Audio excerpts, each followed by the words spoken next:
মাত্র 10,000 টাকায় 4 থেকে 8 জিবি র্যামের স্মার্টফোন, তার সাথে দুইটা পাওয়ারফুল স্পিকার। হ্যাঁ গাইস, এই টেকনো স্পার্ক গো 2024 সালের এডিশনের স্মার্টফোনটা 10,000 টাকায় বর্তমানে চোখ বুজে পাবলিক মুড়ির মতো কিনছে। আর মার্কেট কিলার এই ফোনটা আদৌ ভালো হবে কিনা আপনার জন্য, তাছাড়া এর থেকে ভালো কোনো অপশন আছে কিনা সবকিছু জানাচ্ছি। তার আগে লাইক আর সাবস্ক্রাইব করে ভিডিওটা দেখতেই থাকুন। টেকনো স্পার্ক গো 2024 সালের এডিশনে রয়েছে পুরোপুরি আইফোনের মতো ডিজাইন, ফুললি বক্সি আকৃতির এই ফোনটার পেছনের লুকটা আইফোন থেকে ইন্সপায়ার। আর এই বাজেটে অনেকেই এইরকম গুড লুকিং একটা স্মার্টফোন খুঁজে থাকেন। সো আমি অবশ্যই বলবো এই ফোনটা কেনার টাইমে হোয়াইট কালারের ভেরিয়েন্টটাই কিনবেন, দেখতে মারাত্মক লেভেলের লাগে। কি বলেন আপনারা অবশ্যই কমেন্টে জানাবেন। পুরো ফোনটার বিল্ড কোয়ালিটি প্লাস্টিকের তৈরি, তাই অবশ্যই ভালো মানের টিপু কেসকে ইউজ করার চেষ্টা করবেন। আর পেছনে ব্যাক পলি লাগিয়ে নিলে স্ক্র্যাচ থেকেও দূরে রাখা যাবে এই ফোনটাকে। তবে হ্যাঁ, বক্সের সাথে ফ্রিতে টিপু কেস সহ আরও বেশ কিছু অ্যাক্সেসরিজ দিয়ে দেওয়া হয়েছে। হেডফোন, তার পাশাপাশি USB type C data cable, SIM ejector tool আর 10 ওয়াটের চার্জিং ব্রিকটা পাওয়া যাবে টেকনো স্পার্ক গো 2024 সালের এডিশনের এই ফোনটার সাথে। তাই ফোনটা কেনার পরে হয়তো অ্যাক্সেসরিজের পেছনে তেমন একটা খরচ করতে হবে না। আর গ্যাস, এই ফোনটাতে 6.6 ইঞ্চি 90 হার্জের আইপিএস এলসিডি প্যানেলের এইচডি প্লাস রেজলিউশনের ডিসপ্লে ইউজ করা হয়েছে। এবং আমি আপনাদের বলে রাখছি, কয়েকদিন আগে টেকনো তাদের স্পার্ক 20 ফোনটাকে লঞ্চ করেছে, যার প্রাইস 17,000 টাকা এবং সেখানেও অলমোস্ট এই টাইপের ডিসপ্লে রয়েছে। তো টেকনো 10,000 টাকা দামের স্মার্টফোনের ডিসপ্লেকে 17,000 টাকায় ইউজ করছে। তাই আমি বলেছিলাম যে স্পার্ক 20 ফোনটাকে না কেনার জন্য। তো স্পার্ক গো ফোনটাকে কেনা যায়? হ্যাঁ, অবশ্যই কেনা যায়, কারণ এর ডিসপ্লেটা 10,000 টাকা অনুযায়ী পারফেক্ট। এই ডিভাইসটার 90 হার্জের রিফ্রেশ রেটটা সবসময় কাজ না করলেও যতটুকুই করবে ততটুকুই আপনার মন ভরে যাবে, কিছুটা মাখনের মতো লাগবে ফোনটাকে স্ক্রল করে। তাছাড়া অ্যান্ড্রয়েড 13 গো এডিশনের সাথে আসার কারণে ফালতু সকল অ্যাপস অথবা ফিচারকে দেওয়া হয়নি এখানে।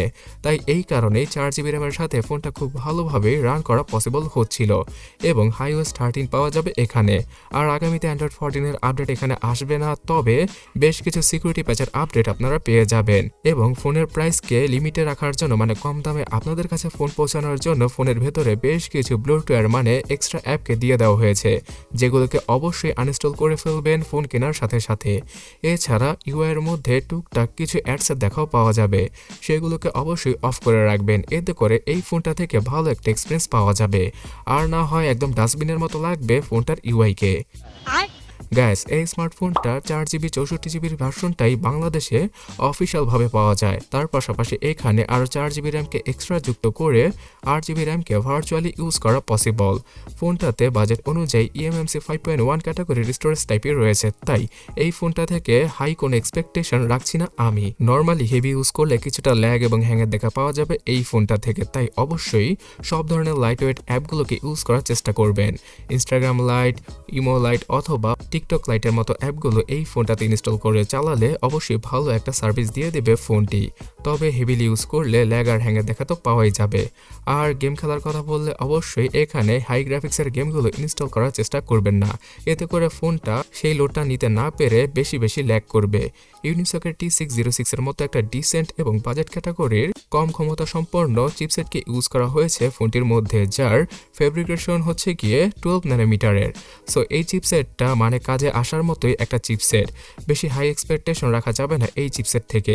পাবজি অথবা ফ্রি ফায়ারের মতো গেমগুলো না খেলাই বেটার হবে এই ফোনটা দ্বারা। তবে ক্যামেরা সেকশনে মোটামুটি আশার আলো দেখিয়েছে টেকনো। স্পার্ক গো স্মার্টফোনটাতে 13 মেগাপিক্সেলের মেন, 0.08 মেগাপিক্সেলের ফালতু শো অফ ক্যামেরা আর 8 মেগাপিক্সেলের সেলফি রয়েছে। এর 8 মেগাপিক্সেলের সেলফির কোয়ালিটিটা আমার কাছে 5 মেগাপিক্সেলের মতো লেগেছে। দিনের বেলা মোটামুটি লেভেলের ছবিগুলো তোলা পসিবল হচ্ছিল, কিন্তু রাতের বেলা একদম ডিসগাস্টিং লেভেলের ছবিগুলো তুলতে পারে স্পার্ক গো স্মার্টফোনটি। এখানে আলো কমার সাথে সাথে অনেক বেশি নয়েজের দেখা পাওয়া যায়, যেটা কিনা এই বাজেটের স্বাভাবিক। তবে সেলফি ক্যামেরার সাথে ডুয়াল এলইডি ফ্ল্যাশলাইটকে দিয়ে কিছুটা কাজের কাজ করেছে টেকনো, যদিও কিনা সেটা অতটা বেশিও কাজে আসে না। ফুল এইচডি রেজলিউশনে ভিডিও করা পসিবল হচ্ছিল টেকনো স্পার্ক গো 2024 সালের স্মার্টফোনটি দ্বারা। এখানে ডুয়াল স্টোরি স্পিকার রয়েছে, যেটা কিনা এই বাজেট কেন 15,000 টাকা বাজেটের ম্যাক্সিমাম স্মার্টফোনই এখন পাওয়া যায় না। আউটডোরে ফোন ইউজ করলে এই ডুয়াল স্টোরি স্পিকারটা অনেক বেশি কাজে আসবে বাজেট ক্যাটাগরির এই স্মার্টফোনটির জন্য। 3.5mm হেডফোন জ্যাকের গর্ত পাওয়া যাবে এখানে। তাছাড়া ওয়াইফাই ব্লুটুথের আননোন ভার্সনগুলোকে ইউজ করা হয়েছে। পাওয়া যাবে FM রেডিওর সাপোর্ট। ফোনের তালা খোলার জন্য সাইড মাউন্টেড ফিঙ্গারপ্রিন্ট স্ক্যানার সহ সফটওয়্যার বেস ফেস আনলকের সুবিধা রেখেছে টেকনো। তবে সেন্সরগত দিক দিয়ে সবচেয়ে বড় কিপটামি করেছে তারা। চলার মতো অ্যাক্সেলোমিটার আর প্রক্সিমিটি সেন্সরটাই পাওয়া যাবে এখানে। এছাড়া আর তেমন কোনো সেন্সরকে ইউজ করা হয়নি। পাওয়ার ব্যাকআপ দেওয়ার জন্য 5000 mAh এর ডিসেন্ট ব্যাটারি, তবে তার সাথে 10 ওয়াটের কিছুটা স্লো চার্জারকে ইউজ করা হয়েছে, যার মাধ্যমে কিনা প্রায় 2.5 ঘন্টার মতো সময় লেগে যাবে ফুললি স্পার্ক গ্রো 2024 সালের ফোনটিকে চার্জ করতে। সো এই ফোনটা বর্তমানে 10,000 টাকা বাজেটে একটা কিলার স্মার্টফোন অফিসিয়াল ফোন হিসাবে, যদিও কিনা 10,600 টাকার মতো অফিসিয়াল প্রাইস রাখা হয়েছে, তারপর আপনারা দোকান থেকে কিনতে গেলে 600 থেকে 800 টাকা কমে কিনতে পারবেন। মানে 9,800 থেকে 10,000 টাকার ভেতরে এই ফোনটা মার্কেটে মুড়ির মতো সেল হচ্ছে আর পুরো মার্কেটটা কাঁপাচ্ছে। এই বাজেটে সিম্ফনি Z60 ছিল, তবে সেটা থেকেও এটা ভালো কিছু অফার করছে বেশ কিছু দিক দিয়ে। তাছাড়া এর মতো সিমিলার একটা স্মার্টফোন হচ্ছে গিয়ে ইনফিনিক্সের স্মার্ট 8 ফোনটি। সো আমার কাছে মনে হয় না যে 10,000 টাকা অফিসিয়াল স্মার্টফোন হিসেবে এটাকে অন্য কেউ খুব সহজে বিট করতে পারবে। আপনার কি মতামত অবশ্যই কমেন্টে জানাবেন।